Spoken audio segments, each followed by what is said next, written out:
This is Southern Prepper 1. Today I'm going to talk about combat multipliers. In front of me right here I have a bunch of combat multipliers. The military, their term or definition of combat multiplier is anything like a toy or a device that can make you more lethal, more efficient, to project more combat strength than you actually are by using things. These things could be leadership, morale, using good camo, good positions, electronic warfare, indirect fire, smoke, obstacles, mobility, communication, and the list goes on and on. Anything that will make you more effective in combat. To the retreater, we also need to use combat multipliers, because without them, we will not survive. Right in front of me right here, you have some combat multipliers. You look and say, oh, those are just things. They're combat multipliers. We can use the stuff in the military like leadership. If you have a good, strong leader in your group, he might not be a military leader, but he's a good, strong leader that can make decisions quickly, and he has some respect of the other people. It's a big plus. Now, if he has some military background and he knows combat, or if he knows how to organize people, it's going to help. Same thing with camo, positions, obstacles. We're going to cover all of those that we can use. In front of me, we have some combat multipliers. Communication. You have many forms of communication. Field phones.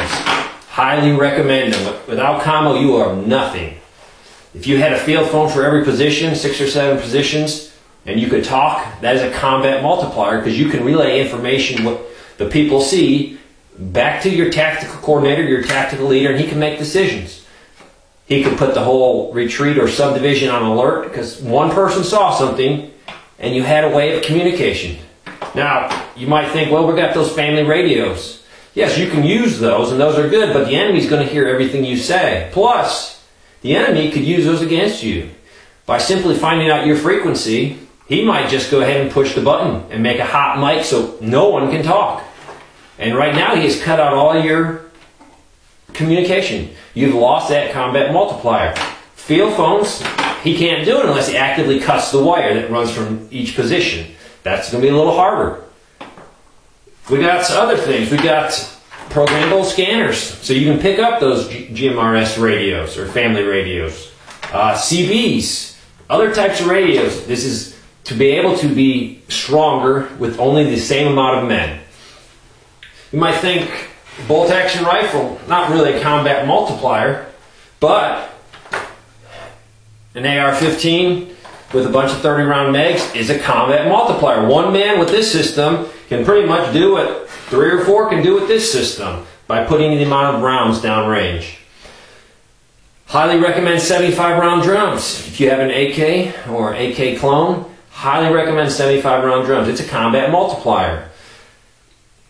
Over here we have a combat multiplier. It's a simple tripwire device. When activated, it snaps a chem light, which alerts you of the presence of someone. It's a combat multiplier. If you have a good dug-in defense with a lot of wire and obstacles, combat multiplier. So basically out of this tape, I want you to start thinking, what can I get or use to make our group or our retreat or our subdivision stronger and at less chance of being attacked? And if we are attacked, we will seem like we have a lot more men than we actually do.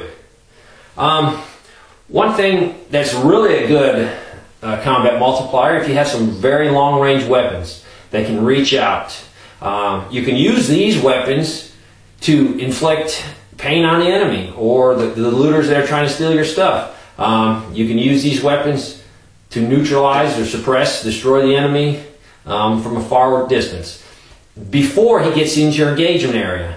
Those weapon systems will fire at the enemy way out here, so their engagement area is way out here.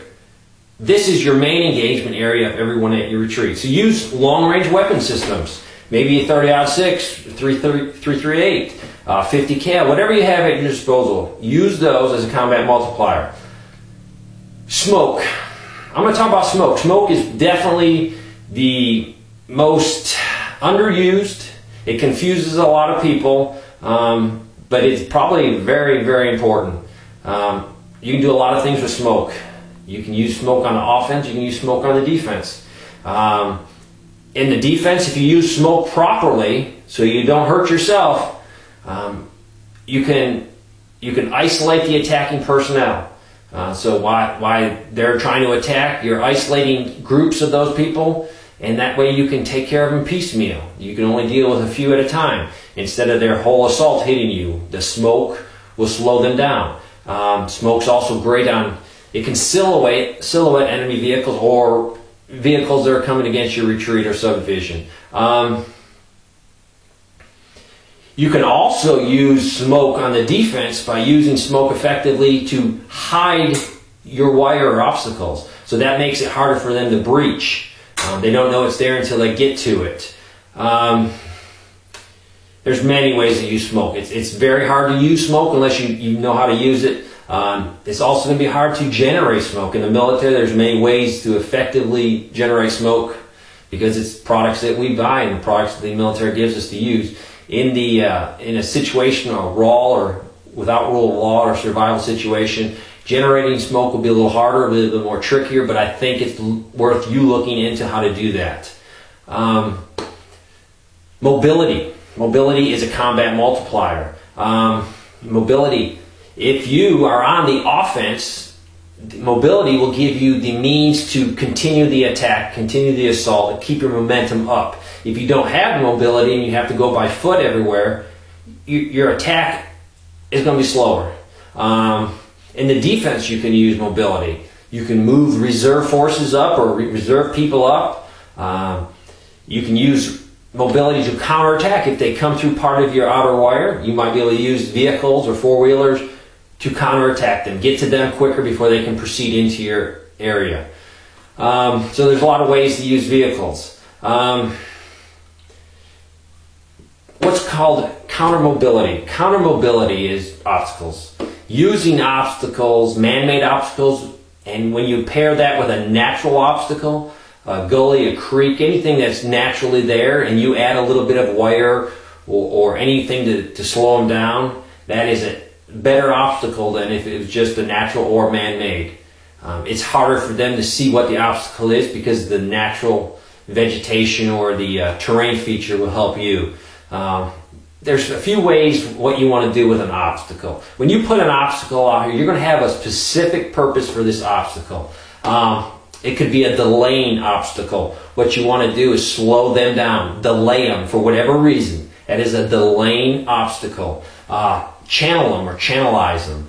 What you're going to do is actually make them move to where you want them to be. You might move them into your engagement area or move them into an area where you have your weapon system that can to neutralize them or destroy them. Or you can just simply have an obstacle to disrupt the attack. Or you can just basically put an obstacle out there that's going to slow them down so you kill them. The obstacle is used to kill the enemy in the kill zone. Any obstacle you put out there, you have to cover with fire.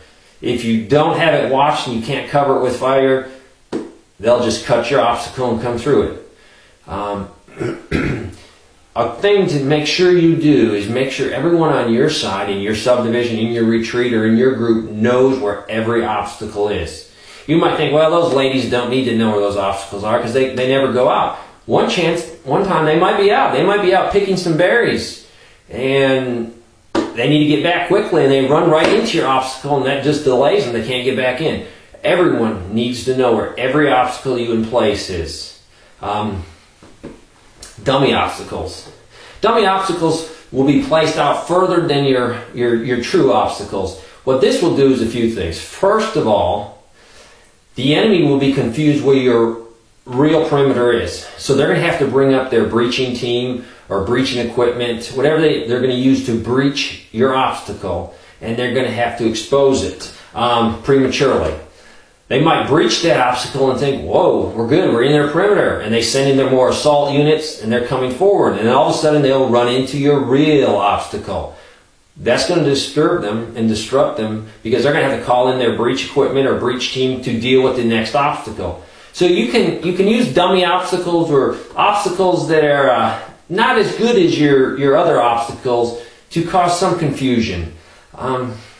There's a lot of other things we could talk about combat multipliers. I want you to start thinking right now, what can I use, what can I get, what can I buy that will make our forces or our retreat stronger, make it look like we have more people than we actually are. This is Southern Prepper 1 sign off.